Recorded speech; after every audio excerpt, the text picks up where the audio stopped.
ইউএইর সাথে আমাদের ভিসা সংক্রান্ত অনেকগুলো জটিলতা চলছে। ইউএইতে আমাদের ভিসা রেস্ট্রিকশন আছে এবং এটা অনেক বছরের পুরনো একটা সমস্যা। এটা ২০১২ থেকে এটা একটা পুঞ্জীভূত একটা সমস্যা তৈরি হয়েছে।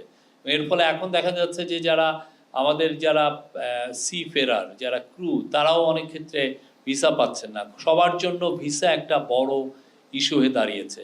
তো এইটা চিফ অ্যাডভাইজার মহোদয় এটা ওনার সাথে যখন মন্ত্রীদের কথা হলো এই বিষয়টা উনি বারবার উঠিয়েছেন এবং আমরা বলবো যে এই বিষয় নিয়ে সিরিয়াস আলাপ হয়েছে এবং এই আলাপগুলো সামনে আরও চলবে।